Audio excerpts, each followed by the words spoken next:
You're listening to Tara Lynn's A Geek Saga podcast. This episode features audio from a discussion panel that was recorded at Ice and FireCon 2019.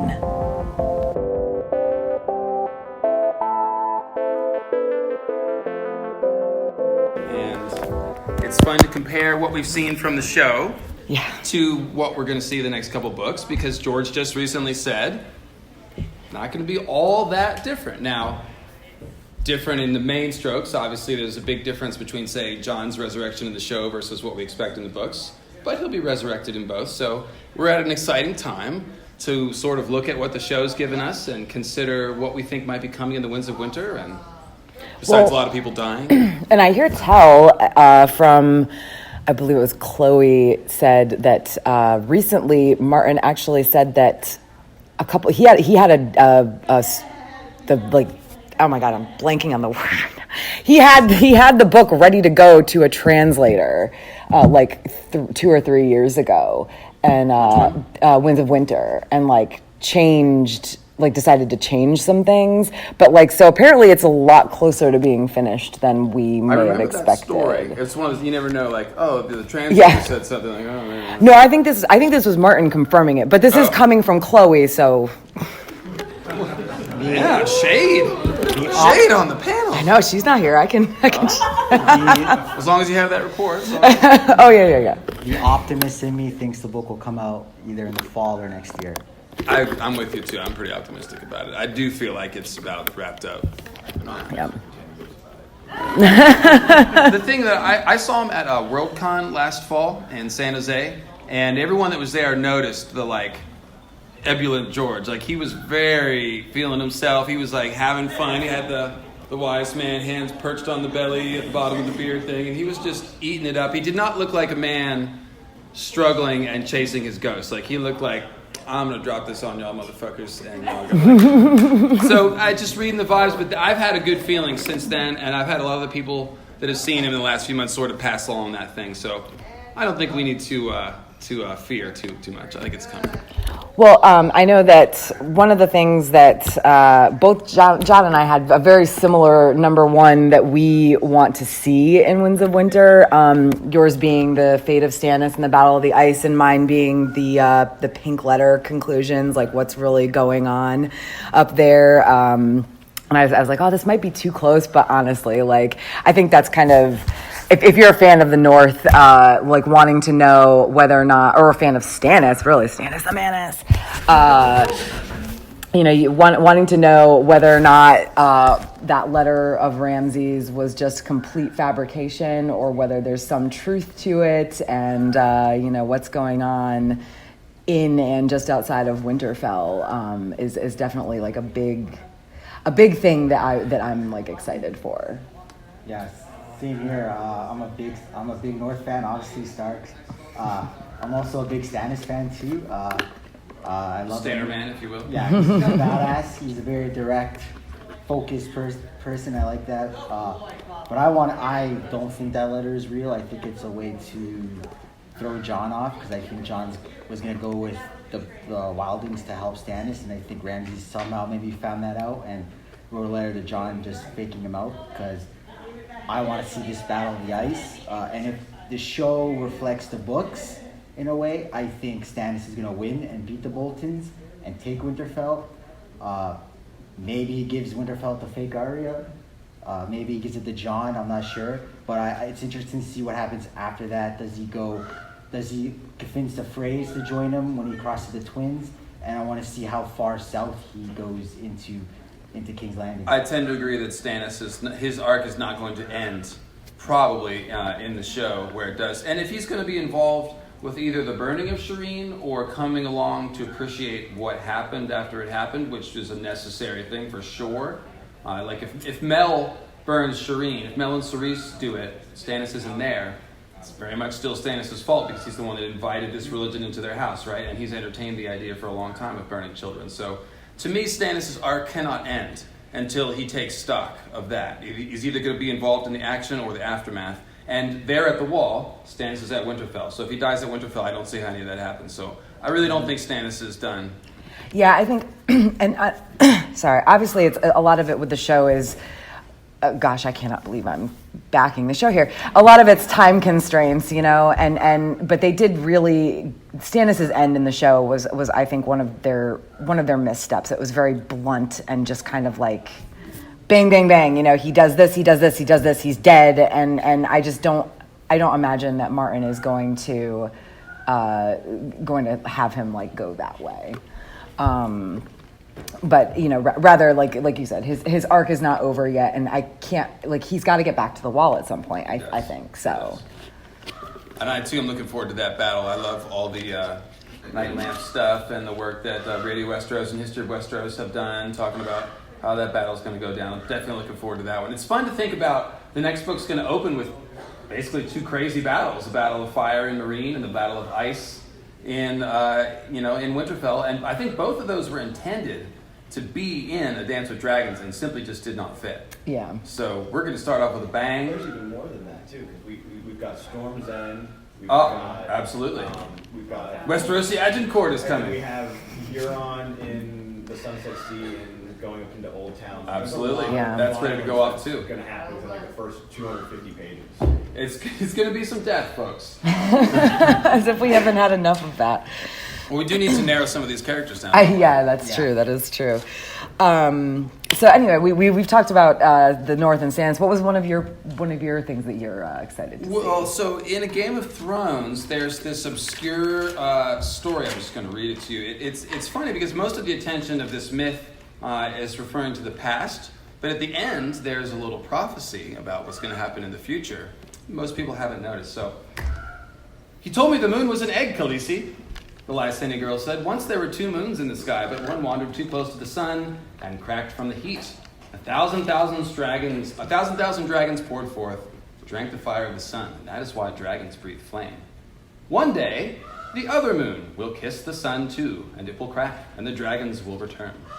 Now, my mythical astronomy podcast started because I looked at this myth and realized that dragons coming from the moon are probably meteors, because meteors are mythicized as dragons all through mythology. It's very easy to see the likeness, and that's what would happen if a moon cracked or was a part of any sort of celestial catastrophe. You'd get some pieces of falling moon. They would look like dragons coming from the moon. So that's what this myth is talking about. And oh, by the way, we've got a long night sitting around. We're looking for a way to cause that. Well, meteors can cause a long night, especially if they're magical meteors such as they would be. So that's what I think this means. I think that the last long night was caused by a meteor impact. And I think that if we're going to get a new long night, which we are, it's coming.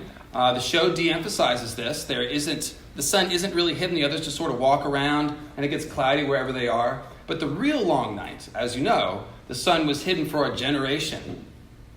Even if it was only 5 years or 10 years, we're looking for something that clouds the sun on an ongoing basis. The long night was recognized around the world, from Essos all the way to Westeros. So this is a global phenomenon. And I know it sounds, and I'm leading off with the big one here, so this is is there going to be a meteor event in the Winds of Winter? Yes. I think the Winds of Winter will climax with some fire falling from the sky.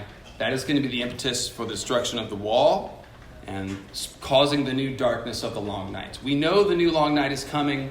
It's got to come somehow. The sun doesn't just disappear on its own.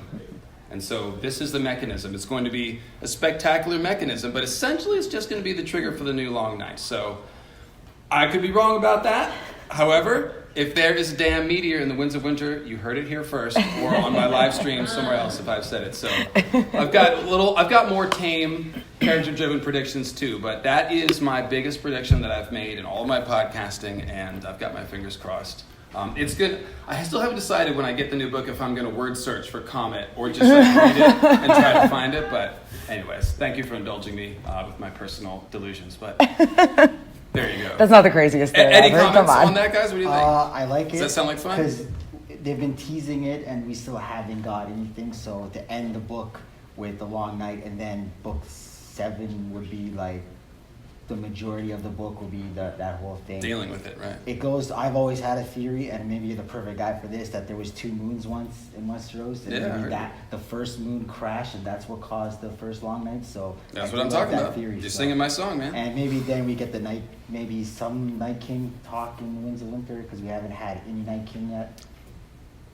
Do you want to get into my other prediction? Yeah, go ahead. We can wanna come go back. right into that, Well, yeah. so this is one I can actually kick back to you pretty quick. So, Night King in the show is a corporeal, head other, right? In the books, we don't have that. We just have the White Walkers. The most White Walkers we ever saw was in the prologue, and there's 6 of them. One of them steps forward to sword fight, but he's twins to the other ones. He doesn't have a special crown or a special beard or any big sickle or anything. It's just a bunch of faceless others, nameless twins. So, I do think we are going to get a Night's King, a leader of the others. I don't know if it's technically the original Night's King, quote unquote. I like the idea that Night's King, when he was defeated originally, went into the Weirwood Net. And so he's like this alien presence that's like in the astral dimension, kind of wanting to get out. It's an old fantasy trope of the sorcerer with the soul jar. Mm-hmm. You kill his body, but then he comes back. I think the show is showing that with that tree that he was transformed against. It's a Weirwood tree. It's where he's turned into Night King, surrounded by these spiral obelisks. I really feel like his power is tied to the Weirwoods in some way. So if we get a book version of that where he's like a presence inside of the Weirwood Net that's looking for somebody to body snatch, like maybe Jon or Euron or Bran, then we could see all of a sudden a physical incorporation of Night King. Body snatching Bran might not be. I don't love the idea of Stannis being that body that's snatched, but I feel like that's the one that gets pushed a lot, or maybe it's just the things that I read and listen to is that everybody wants Stannis to be the Night King. I think I think he'd make a good Lord Commander of the Night's Watch. I favor I think they want Jon, and I think they might get Euron. Those are my guesses, and I'm also hoping the show gives us like some Night King Euron overlap somehow, but that's crazy. So. Well, maybe tonight. I don't know. Oh, maybe Stannis fits the Night King because he's already cold as hell, right? Like he's already a cold person as is. Like his personality is he has no personality. He's cold, so he'd be perfect from the Night King. Yeah, that's true. Lives at the Night Fort, creates magical shadow babies, giving his seed and soul to a magical woman. That means a lot of parallels. Yes. Are you raising your hand back there? I was wondering if you think, he could possibly create Lightbringer through stabbing Shireen, if that could be her actual downfall. I could see them thinking that that's what they're going to do. I personally guarantee everyone in this room that we will not see a woman stabbed with a sword by our hero in order to save the day. That is essentially a big lie in the Azor Ahai myth that he's inviting us to challenge from day one. That the hero, what he has to do is to stab his wife with the sword. And oh, by the way, that accidentally broke the moon. But he's a good guy, I swear. No. And Davos is the truth teller there. As soon as Davos hears the story of Azor Ahai, he thinks of his wife. He's like, yeah, I couldn't do that, even if the fate of the world depended on it. That's the right answer. So... Yeah, I've always felt that was it's a myth, like an exaggeration that he didn't actually have to. Maybe he did, but he didn't have to. I feel like there's always supposed to be. Beric lights his sword with his own blood. He doesn't have to kill any women to do it. So The only moral way to light your sword on fire is with your own blood. That's right, and it gets into an important theme of the book: self-sacrifice versus taking others' life to have power and stuff. Like they're very opposite ideas. Thank you. We kind of touched on it for like a half a second when we were talking about all the battles to come, but like one of the things I wanted to make sure I said is that I'm pretty excited for more Dornish in Winds of Winter, mostly because like Watch the taste they out. were just they were just so ruined in the show, and I'm trying not to talk too much crap about the show because I've actually not I've actually been enjoying it recently, but yeah, they just the Dorne stuff was one thing that I think everybody agrees on. It was just not good in the show, so I'm really excited that we're gonna get more the Aegon chapters that have come out, or chapter, I can't remember if it's 1 or 2. I was about 2. to ask It was you 2. a Okay. leading question: how do you see the Aegon Phaegon thing playing out? I think that's interesting. Yeah, well, I mean, I don't think anything is going to happen the way it's supposed to. She's not going to marry him or anything like that, despite their pacts and everything. I think it's going to kind of be not quite the Quentin and Dany situation, but unfortunately I don't think Dorne is ever going to get anything that they wanted, really. I agree with that. I actually thought maybe they would the marriage would happen, but then Dany comes with fire and blood, and the Martells have thrown themselves in with Fagon. So even if it's a successful marriage, like it's going to lead to downfall, Yes, right? yeah. It's a tragedy. It's the point. I agree with you. I don't see marriage because and I'll get to that later. I think Aaron will align, the Martells will align with Fagon and go to attack King's Landing. But you mentioned the Martells that are already in King's Landing. I think there's a plot. I think they're there to assassinate Cersei, and I think they'll fail. Oh yeah, I mean they're gonna try. But she's not gonna. Cersei's not going to die by the Martells' hands. I do think that because when Dany sees the vision in the House of the Undying, she sees the Mummer's dragon, which is Fagon, and he's in front of cheering crowds. So I think that Fagon will be successful and popular, and he's closely set up to be well aligned with the Faith, who are set up to oppose Dany because they don't like dragons. So I think what we're going to see is Fagon take King's Landing, probably Cersei flees to Casterly Rock, not dies yet. And then Fagon will essentially be the Mummer's dragon set up for Dany to slay, and then you will have the Dornish tragedy, because the Dornish were trying to ally with the Targaryens that had dragons, and instead they got, my name is Fagon! And it's going to end in probably a lot of fire and blood. And that's the chapter, right, with Doran talking to, when she's finally revealing the plans to Arianne like 10 years late or whatever. He's like, we're going to get what our heart's desire, fire and blood. And it's like, yes, you are. No, you're not. I mean, also though, Fagon they're gonna has get fire and blood. They're gonna be on the wrong end of it, though. Fagon might not have dragons, but he does have elephants. So, at least in the books. You got a question? Yeah, I like the idea of Cersei fleeing. Do you think they will defend King's Landing or abandon it? Well, my next thing is I want to see Fagon. I think I can either see a land battle with his army and the Lannisters, or he just goes right to King's Landing and sacks it. So I can see either way. We're going to get a battle. I just don't know if it will be a land battle and then a sack, or just the sack of King's Landing. Yeah, and whether or not Cersei will... I don't really think... Cersei's not going to flee unless she absolutely has no other choice. And then it's still going to be... I think it would be somebody, like, dragging her out, like, kicking and screaming. The royal nap time enforcers. I just thought of Rhaenyra as we were talking. When she took King's Landing, the half-year queen, she only possessed it for a few months. Mm-hmm. She did not sit easy on the Iron Throne and ended up having to flee. Yeah. So that could be an echo. Yeah. I mean, and Martin does that so often that, like, it's and so well that I wouldn't be surprised to see a sort of similar, situation. Do you think Jaime and Cersei will meet again in Winds of Winter, or will it not be till Dance? The Dream of Spring. Ooh, I think that could be held off now that you mentioned it. I could see that happening in Casterly Rock or somewhere else. I don't think Jaime gets back to King's Landing in time for all this stuff to go down. I feel like... Oh, let's talk about Stoneheart's cave. Now this is something I want to see from Winds of Winter. What is going to happen in that cave? We have Jaime, Brienne, Oathkeeper, Stoneheart, and a bunch of, like, hobos basically in the cave there. I like that word hobo. It's kind of funny. But in any case, these are desperate people. Is the point? The Brotherhood without banners has taken a dark turn. They are sore pressed. Brienne asks if mercy or justice can be found, and not in this. It's dark under here. When men have to hide in caves, don't look for mercy. Yeah. Point is, think about Brienne's dream, or Jaime's weirwood stump dream, rather.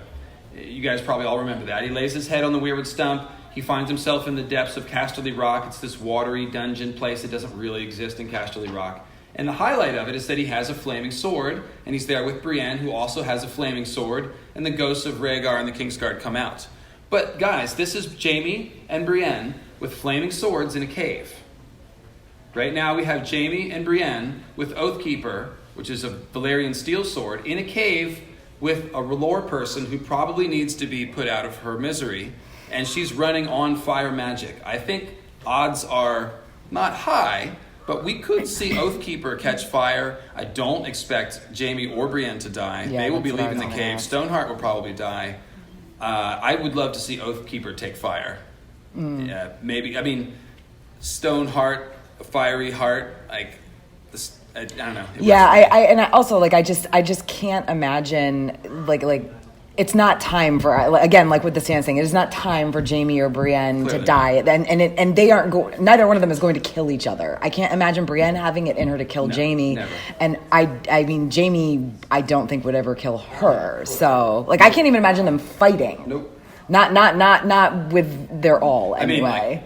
fighting. Like being like yeah. I see. I agree with you about killing Lady Stoneheart, but I think Lady Stoneheart's gonna want to die, and I think she's gonna have a mission, one last mission for Jaime and Brienne. I like that. I don't That know would- what the mission is. Maybe rescue Sansa, find Arya, something to do with their children. Maybe they have a And- Lord of Light battle, like, well, let the Lord of Light decide. And if Brienne wins, then like, okay, I guess we got to go with it, and they don't want to kill him anymore or something. Yeah, something like that. But I think they're gonna go on a mission. Red Wedding 2.0. Red Wedding 2.0, as if we need. I like where this is going. I'm already happy about this. Yeah, and we can take a moment to talk about the best scene in the history of the HBO television show, Brienne being knighted. We all wept Yeah. with joy. I mean, the acting. I hope we get something like this in the books. I have Yeah. to think we are. It's the perfect culmination of her entire arc. And as I was watching this with my wife on the couch, she asked me, "Are they gonna fuck?" Is that what it's gonna- And I'm like, no, I don't think so. This is headed towards a more emotional consummation. And half an hour later, we get the knighting scene. I'm like, it couldn't have been done any better. So, Yeah. well done. Yeah, guys. no, that's one of those things where it's like you see it in the show, it's like, oh, I really, really need this to to happen. I need Martin to write this because like as good as it was in the show, you know that if Martin writes that scene, it's going to be 1,000 times better. Yeah.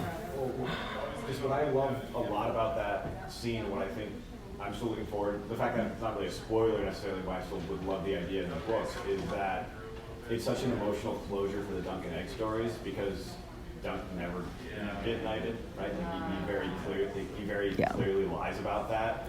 It's very poetic. And it'd be very poetic for, like the first woman knight in Seven Kingdoms to be, descendant of Dunk, knighted in front of witnesses. I think that was very importantly done in the show, like that they had the whole room, every walk of life, behind Brienne. I love the way the scene unfolded with, it wasn't after Brienne has done something new, spectacular thing in the Battle of Winterfell. They just stopped and considered her, what she'd already done, and were like, actually, you should be a knight. So, and I like how Tormund, the outsider, came in and was like, wait, what? That's dumb. Like, it just calls it out, and everyone's like, yeah, that is dumb. And Jaime's like, I actually could knight you right now. And I just love how there's nothing else going on. There's no other impetus other than they just start thinking about Brienne, and then they just make it right. And Yeah. Well, and I mean, on top of that, Jaime, to bring the Dunk and Egg thing in, Bran being a descendant of Dunk and Jaime is a descendant of Rowan Weber. So, that's right. yeah. I think we're going to get something like this in the books, guys. So I will look forward to that. I mean, and speaking of shippy, like slightly shippy stuff, I just want to get this out of the way. One thing that I am excited for in Winds of Winter, or hoping it happens in Winds of Winter, and that we don't have to wait till Dream of Spring, is because I'm trash Sansan reunion. Same. And also, when I say shippy, I don't actually want there to be anything physical happening between these two. Let me make it very most people clear. understand the Sand dynamic to sort of appreciate that. Yes, but- yeah. Yeah, no, the idea of Sandor laying down his life to defend the Stark girls makes a lot of sense. I think it's going to something like that. I wouldn't be upset if the Hound just survived as like the Starks, like guard dog or something like that. The body, like Jon Quill Dark was to Queen Alysanne or something like that. Yeah. I can see that. Well, I mean, and they don't have their wolves, so they need something. Yeah, that kind of works. And actually, Sandor's symbolism is that of a hellhound, not just the hound. He's a hellhound. You go to hell, hound, Arya says when they're in the cave. He's got the burned face and all this stuff. So the direwolves are also hellhounds. That's what they are. There's, Cerberus. The direwolf comes from the Cerberus mythology, which is a hellhound, a literal guardian of the underworld. The Starks are all about guarding the underworld with their crypts and their King of Winter mythology. So the Stark direwolf and the Sandor hellhound archetype are cut from the same cloth. So if he became one of the, especially Sansa, who lost her wolf. Yeah. Yeah. Yeah. I mean, she's in the Eyrie, dreaming about, is petting the old hound, thinking that her helper is the hound. You got the hound on the mind, girl. Yeah. Oh, yeah. Well, I mean, and a lot of that, I think, is just that he was kind of constantly there. He was constantly part of her path and her story when she was in King's Landing, and he was one of the very few things who wasn't just even though he scared her and even though he wasn't nice to her, he was like one of the very few things that wasn't constantly just terrible and awful to her. So like in a lot of ways he protected her. Even when he was being mean to her, he was being mean to her because he was trying to protect her. And the first time he stood up for her, what did he do? He put his cloak on her, which is the marriage ceremony of Westeros. Oh, there's fics about that, man. Let me tell you. I know. I just had to point it out. You got a question? Yeah, what do you think is going to happen with Sansa in the Vale? Sansa in the Vale? Oh, well, I mean, we did, does anybody here not read the Winds of Winter chapters? Why don't you just step out of the room? Yeah, probably. It's very polite of you. Yeah, that's the one. That's we'll like holler when we're done, okay? Yeah, that's the one thing that I'm like, we're all spoilers, but I know that there are some people. I'm Ashley, from Podcast Advice and Fire. That's she's like just not reading them, and that's fine. And I don't want to spoil that. Like they're not published yet, so I feel that's beyond our spoiler spectrum. Yeah, I don't know, like because the chapter, I wasn't in. I love Sansa so much. She's one of my top 3 characters, but like I wasn't in love with the chapter that came out with her from Winds. I think it was just seeing her like. It's kind of almost like the Arya stuff in last week's episode where like you see this person as like a little girl and you see her in this chapter just kind of just flirting and being, I mean, she's learned apparently so much from Littlefinger, and I just didn't I wasn't in love with it, but I mean she's very clearly playing this game, whether she's playing it for herself or whether she really is at this point still Littlefinger's pawn, and when that's going to change, whether it will be, I mean, I think it'll happen in Winds. I think that she's already kind of evolving beyond him. She's learned enough lessons and she's smart enough that I don't think she's going to play his game for much longer, and she will have her own, maybe already does have some of her own plans, so... Really interested in those winged knights and the politics that are going to be evolved around that, because we're going to have a bunch of new made power players after that. And those are going to be potential tools for Sansa to use to outsmart the Master and cut the giant's head off. So, when I can't remember where I heard this theory, was where someone, I think it was Reddit, where someone was comparing, it was comparing Sansa in the Vale and this Winds chapter and all of her like suitors to one of the prequels, maybe. Was it Duncan Egg? Was it? Yeah. The 7 knights that fought. Was it the 7 knights that fought for Dunk? It was Reddit, right? I'm pretty sure it was Reddit. It was like basically all of her suitors match match in some way or another the 7 knights who fought on Dunk's side in the first Duncan Egg novella. But yeah, so. I'm really excited to see what happens with Sansa, because I think that she, and I also don't know if that chapter is supposed to be her first chapter from Winds, or if there will be several like before that, because I feel like the Sansa that we got in that chapter is so different from when we last saw her that we're definitely missing a chunk of her, growth story. Yeah. Well, there's I think 2 things I kind of want to say about the Sansa stuff in the Vale. Is I always found it really curious with the whole Harry the Heir setup. This isn't really, I guess, even about the Sansa chapter too much. Is that George sets up this really interesting kind of succession crisis in the Vale, where if Sweet Robin dies, there's all these kind of contingencies, and it lands on Harry the Heir. And I always find it really interesting that, like, well, to me, the real interesting succession comes in if Harry the Heir dies. Then what happens? Oh, he's definitely dead. Right? Oh yeah.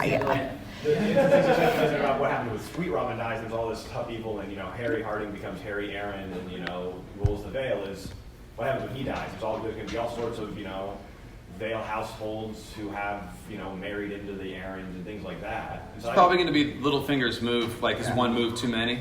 And then I also think it's interesting. We brought up Duncan Egg, and I've found the different parallel with that. Like this is Littlefinger's quite clearly setting his tournament up as fixed. Like he wants Harry to be one of his winged guardian things or whatever they're called.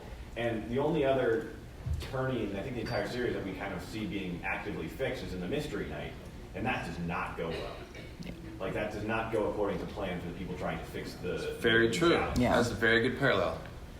And with Glenn, with Sir, what is it, Glendon Ball? Glendon Ball. Showing up and like. Fireball's boy. Yeah, throwing a giant wrench into all those plans, and like,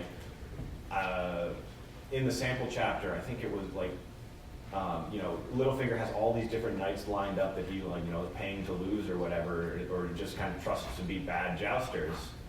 But we get, like, who knows, like some of these people, like this, there's like sistermen there, who aren't jousters, but like I feel like the people like that are going to be surprises. There's going to be people that are actually, there for a joust and trying to upset whatever, they're not aware of whatever plans Littlefinger has going on, so they're just going to upset them, and I think it's going to be chaos.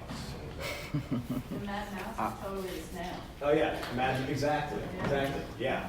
That's another good parallel. I think Sansa's gonna marry Robin. I think she's gonna manipulate Robin into killing Littlefinger. Do you think Sweet Robin has that in him, though? But Sansa can manipulate Robin to do whatever. Well, it wouldn't be Sweet Robin like physically attacking Littlefinger. Right. It would be Executing leading. Well, I guess he could just command it, couldn't he? I think she's going to Make the bad man fly, y'all. marry Robin. Like I think that's Peter's plan, and then Sansa's just gonna turn on Peter, and have Robin execute Peter. So it'll be like the Winterfell scene, but Yeah, in the Eyrie. kind of like the Winterfell scene. I'd love to throw that at the moon door, man. Although, I mean, they're not in the Eyrie anymore, and will they make it back there? Oh, like, there's good point. certainly, No, you're yeah. right. No, they He won't. won't go through the moon door, but yeah, I mean, there's definitely already I can think of some. more painful deaths for people, Littlefinger. Yeah. Give him a Shagga. Let Shagga do his work, huh? Goats are hungry, man. Yeah, I was gonna say manhood goats. Goats are hungry. He doesn't So- have any manhood to feed the goats. Oh, fair, duly noted. Fair point. Do you guys have anything else, or do you want to? Oh, yeah. Yeah. What else? Yeah, I'm gonna say you guys or the audience. I'm sure we have plenty of things Well, we so can my chat favorite about. character. You guys are doing the right thing, by the way, by asking topical questions as Yes. we go. So keep that Yeah. up. So my favorite character is Jon Snow, and I just want to know obviously how he's gonna come back to life. I'm intrigued how. I don't think it'll be like from the show. I think he's gonna get set on fire. They're gonna burn the body, and he's gonna come back to life like that. And what's the word I'm looking for? We'll make it more obvious that he's a Azor Ahai. Yeah, removal it's on it. gonna initiate cause salt and fire, whatever, salt and smoke, and I think that's the Azor Ahai we're gonna get. So they're going to burn John's body, and instead of burning, it's going to be like, oh, Yeah. not quite dead. They're gonna burn him. He's gonna come back to life. I think he'll, just like in the show, I think he'll leave the Night's Watch and help. Maybe he gets in time to help Stannis with the Wildlings, and then maybe he goes into Winterfell. I like it, and I've written extensively about what I expect from John. I'm in tune with Radio Westeros on this, where basically John's spirit's going to go in the wolf for a few days. He'll be resurrected somehow. There might be all kinds of craziness in between, but eventually a merged wolf John spirit, because we know that they commingle in Second Life. When John's spirit is in the wolf body, after a few days it will start to merge with the wolf. And I think it's going to take a few days, maybe like 3, to resurrect him. And when what we're going to get is basically the wolf spirit and the John spirit merged and back in John, and he'll be like the wolf man, which is going to be pretty freaking awesome. I also think we'll get something about his parentage finally in Winds of Winter. Do you think it'll happen while he's in the coma dream, while he's dead, floating around? Finish that crypt stream, maybe? Could be. Find Rhaegar's I heart. just think you've been teasing it for so long. We got it in the show. I think it's time in the books that some Howland reader, someone is going to bring it up. It's definitely time. Yeah. I think that Melisandre will burn Shireen, and that is how Jon will be resurrected, and Shireen is the stone, and Jon is the dragon. Boy, that's going to make John feel pretty guilty about that, huh? More guilt for John. It That's can't awesome. feel good. Man. More guilt for John. His perpetual Something for frown him to brood face. over. I mean, Yes, that's absolutely possible. I'd be real sad though, like for both Shireen and even I'm not a huge Jon Snow fan, but I would be super like sad for him if that was how he got resurrected. Like I'd feel bad. Yeah, I think what's going to happen is that it's Ghost, the wolf body, that's going to be burned. Yeah. But again, it's not totally sad because the wolf spirit will be alive in Jon, so it's really just the wolf body that's going to go. But Jon is Mithras. For those of you who are familiar with Mithras mythology, Jon is heavy Mithras allusions. And Mithras, in order to be reborn, has to slay the white bull, which, oh, by the way, is a friend of Mithras and even in some way a part of Mithras. And so it's some sort of commentary on, like, you know, your inner shadow or something like that. But essentially, Mithras slays the white bull, which is his companion animal, to be reborn. And the bull's blood is a life-giving sacrifice. So, I mean, I think that's what we're going to get with Jon. I always saw Jon as King Arthur. I mean, there's always There's so more, yeah. Nothing's There's always ever something exclusive, more. of course, but Yeah. We all have an idea of where certain POVs are going in the story, but I'm very confused on the Ariel Hotep POV. Like how many chapters? Only 2, maybe 3. Death by Dark Star. Death by Dark Star. It's coming. Like, what's Yeah, the he's purpose of introducing him as a POV? Like, what are we going to be seeing? So we can see what happens with Obara and High Hermitage, I think. Without You having can't be in Doran's mind. Yeah, otherwise we would know too much. Go figure it's a POV. You cannot be in a POV mind of a like inspired Schema. character. Yeah. You Yeah. have to have a drawn down camera. So Ariel Hotep is like a little camera on a tripod walking around. People inspired. This journey to find Darkstar, what are we going to see along the way? Do we think we're going to see Dawn, or are we learning more about House Dane? Yes, and yes. So what I think, I have actually a very specific prediction that I put together with Aziz, actually from Radio Westeros, when we were talking about House Dane, is I think that it makes a lot of sense for Darkstar to steal Dawn. Because if Dawn's going to come out to play, if Dawn is important to the story, if it's Lightbringer or something other than a museum piece, it needs to get out of Starfall. Which, by the way, it seems like a lot of people don't realize. George has confirmed Dawn is in Starfall. It's not in the Winterfell Crypts. It's in Starfall, quote, waiting for a new sword of the morning to rise. So it's coming back into play. How's that going to happen? Well, Ned Dane is not old enough. He's only 13.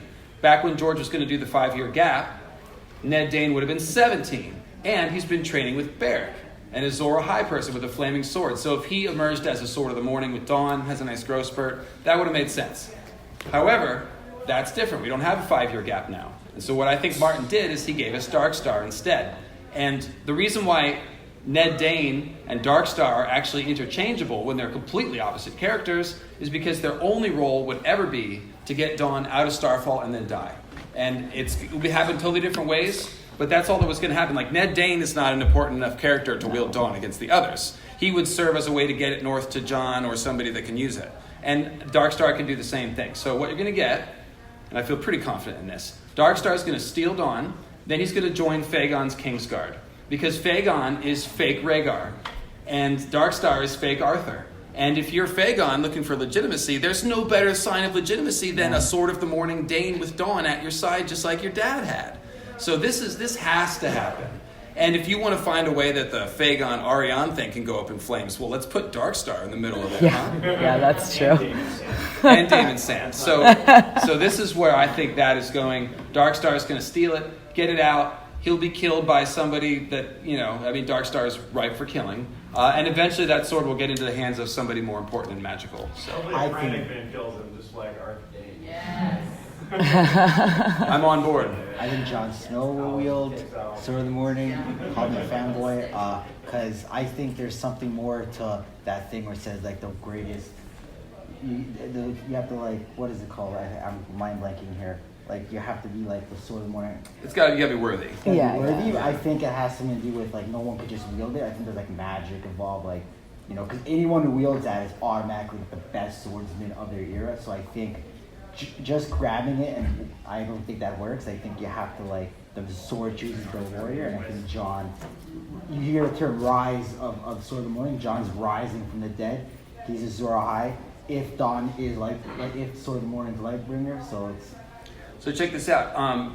Jon doesn't even need to be a Dane to wield Dawn for 2 reasons. Well, one, he actually is a little bit Dane because of Maekar and Diana Dane. But if they ever said it had to be a Dane, it never, at least from my point of view. I mean, it's implied. It's implied, but it's never It's always said. given to a Knight of House Dane. That's what It's it never, says. but it doesn't have to be a Dane. Like I don't. Well, that think- tradition yeah. is set to break, and Yeah. here's what I'm saying is it's going to break because technically they could be like, well, there's no Danes around. You got it like 1/8 Dane blood, and you look like a warrior.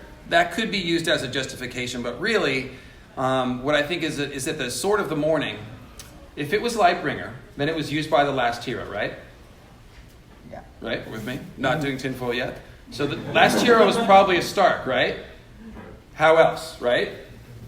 Is there any chance the last hero is not a Stark? Raise your hand if you think he's not a Stark. Okay. So we have a Stark wielding Dawn during the Long Night. Okay, now the Starks have a tradition of calling their swords ice.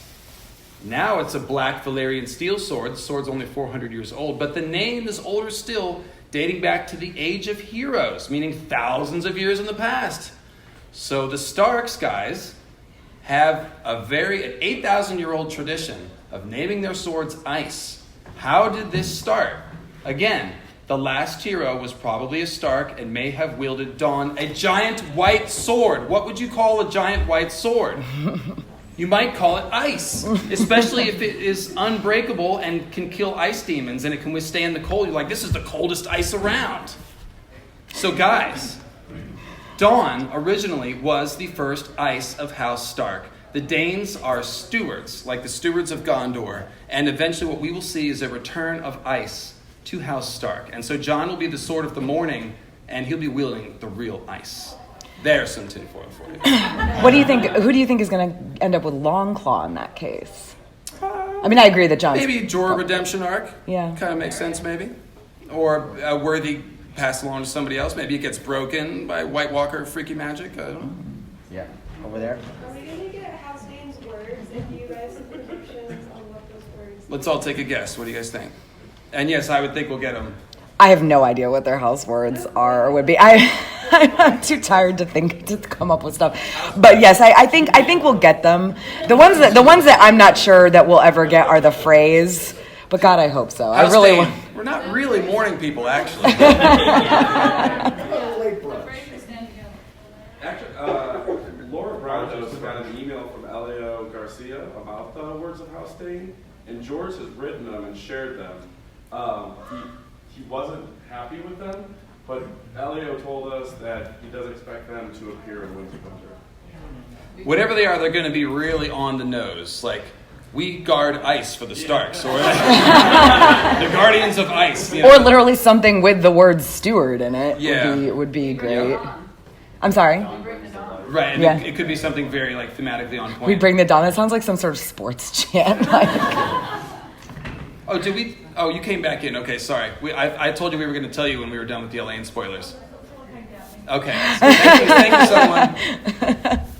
Yes, John. What marriages do you think we'll see in Winds? Maybe Dany and Fagon. Maybe the question is, what weddings shall we see? 'Cause Yeah. if you think about it as a wedding, then you're like, oh, yes, lots of things can happen at a wedding. Well, I mean, we've already talked a little bit. I mean, I think it's Fagon and then Ariane is a. I don't really think it'll happen, but I think it's still one of the Betrothal. stronger. I think it'll be a betrothal. Yeah. So yeah, will there be a wedding? I don't know. Like I don't think Sansa is gonna get married. Honestly, I guess maybe that could just be me being hopeful because I just don't want her to be forced into another marriage. But Jon and Shireen. Jon and Shireen. there, that's some tinfoil. That's some tinfoil for you. If Shireen gets burned, it's not because of Stannis. It's Stannis won't worry because why would he name Shireen his heir? Like, why would he send off Massey to say whether I die or not, still bring the sellswords, make Shireen, put Shireen on the throne? I think he needs the North, and I think having Jon, resurrected Jon, marrying Shireen will get the North on his side. You're on Cersei is a mistake for myself. She will be desperately needing allies. It's over with Tyrells. She needs something. Euron's ambition is the Iron Throne, so It is highly possible. I mean, they're certainly really pushing Euron and Cersei on us in the show. So Cersei Cersei and Fagon. Yeah. Here's something foil, Justin Massey and James Poole. And who?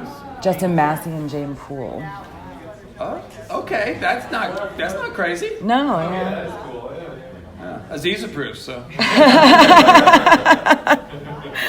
All right, guys, we got to wrap it up like in the next couple minutes. Does anybody have any other questions real quick? Make it good. Blast I was predictions. going to say, I mean, we haven't talked about, we just brought up Euron, but, you know, he's got a bunch of fun to do down in Old Town and whatever. You're right. It's a grave oversight we have not talked about. I think my big idea with that, the Euron battle, is he's probably going to going to get caught in a strait, but it's going to be a trap this time. Because like he got caught off Fair Isle in the Greyjoy Rebellion and smashed between two fleets. And I was kind of in a similar position, but I think he's baiting two fleets into coming out. Martin loves to do the echoes that work out differently. Yeah. I'm definitely interested to see how badly Old Town gets it. Like, is Euron really going to be able to burn the Citadel, or all like he's going there? So how much of it is going to survive? I guess his attack. If they didn't want the Citadel to burn, they shouldn't have made the sigil a tower crowned by flame. But so that kind of thing can work out as foreshadowing in A Song of Ice and Fire. What I want to see about Euron is he has so much others and Night's King symbolism affixed to him. And I just want to see what that means. Is he really going to have an actual connection with the others, the White Walkers? Will Night King and the Weirwood Net use him as a physical avatar? Are we going to get something crazy like that? Or is he just a parallel figure? He's going to blow his horn. Unintended consequences will happen beyond his control. Like maybe he'll accidentally bring down the wall and thereby trigger the invasion of the others, but he's not actually like the king of the others. So I'm just wanting to see how that works out. There's symbolism there, but I always wonder, how literal is the symbolism? Is it a parallel, or is this actually going to converge and become a thing? But, I mean, Book Euron is pretty crazy. I mean, he's trying to become a god. He's drinking that shade of the evening. He's got the dragon horn. He wants dragons. I mean, he's got his hands on a lot of actual, real magical power. So that's my closing thought. All right. Well, I'm good. You got anything else? No, we're there. All right. Thank you, guys.